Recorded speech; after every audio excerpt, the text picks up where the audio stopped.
আমাদের বাড়িতে নানান রকম ভর্তা হয়, মা নোয়াখালী, সুতরাং বাড়িতে অনেক রকম ভর্তার চল।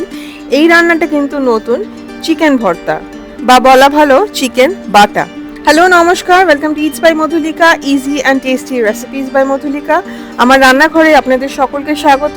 মাত্র 200 গ্রাম চিকেন দিয়ে বানানো ঝাল এই চিকেন ভর্তাটা গরম ভাতের সাথে খেতে হয় এবং 3 জনের জন্য কিন্তু এটা যথেষ্ট।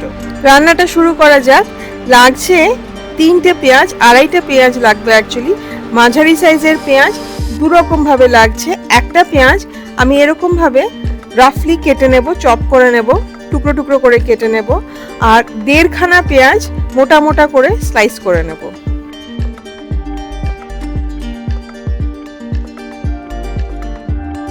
আর লাগবে একটা মাঝারি সাইজের টমেটো, মোটা মোটা করে স্লাইস করে নেবা। রান্নাটা কিন্তু একটু ঝাল হয়, সুতরাং লঙ্কাটা আপনারা নিজেদের ইচ্ছা মতো দিতে পারেন।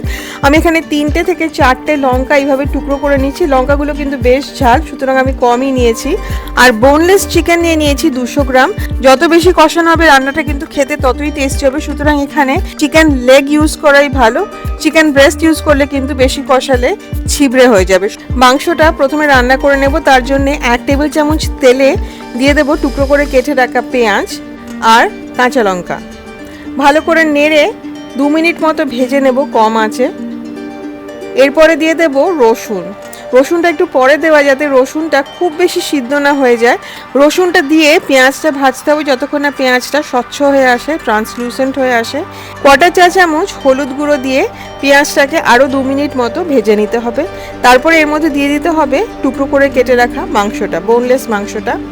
আমি কিন্তু এখন কোনো নুন দেব না, নুন দিলে কিন্তু মাংস থেকে জল বেরিয়ে যাবে, মাংসটা কিন্তু ছিবড়ে হয়ে যাবে। বেশি আঁচে মাংসটাকে 2 থেকে 3 মিনিট রান্না করে নিয়ে তারপরে উল্টে অন্য পিঠটাও রান্না করে নিতে হবে 3 মিনিট মতো। মুরগির রঙটা, মানে মুরগির মাংসের রঙটা যেই পাল্টে যাবে, মাংসগুলো যখন সিদ্ধ হয়ে যাবে একটুখানি, তখনই কিন্তু গ্যাসটা বন্ধ করে দিতে হবে, ফ্লেমটা বন্ধ করে দিতে হবে। এর বেশি কিন্তু আমরা এখন সিদ্ধ করব না।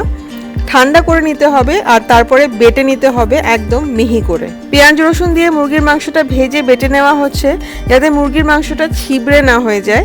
যদি শুধু মুরগির মাংসটা ভেজে বেটে নেওয়া হতো তাহলে কিন্তু এই রকম টেক্সচার আসতো না।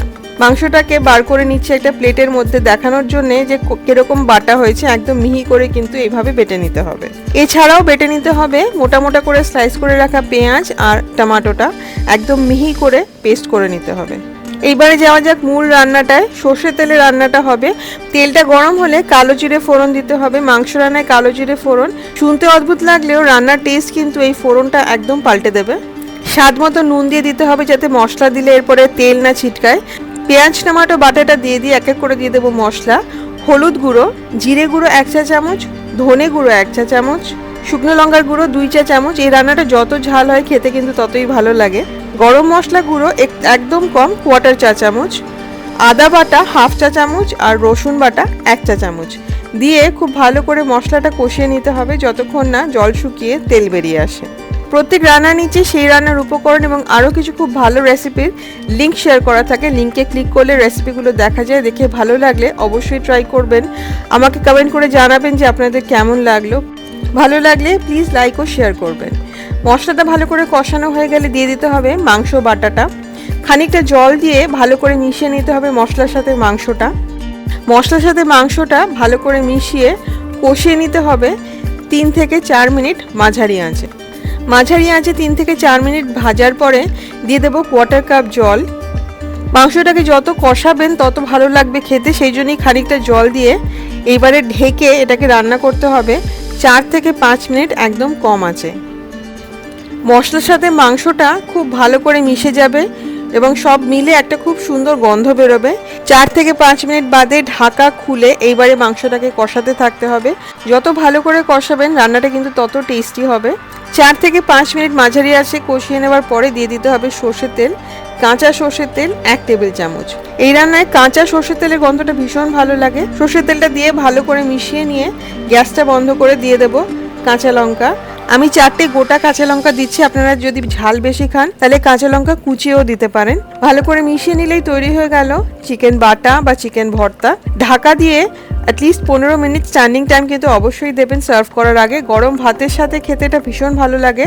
প্রচণ্ড ঝাল বলে একটুখানি দিয়েই অনেকটা ভাত খাওয়া হয়ে যায়। রেসিপিটা ঠিক এইভাবে অবশ্যই ট্রাই করবেন এবং আমাকে কমেন্ট করে জানাবেন যে আপনাদের কেমন লাগলো। ভালো লাগলে লাইক করবেন, শেয়ার করবেন।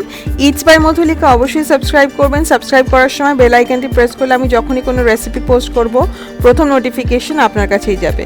ভালো থাকবেন, খুব ভালো ভালো রান্না করবেন। দেখা হবে খুব শিগগিরই একটি নতুন রেসিপির সাথে। Happy cooking. Thank you.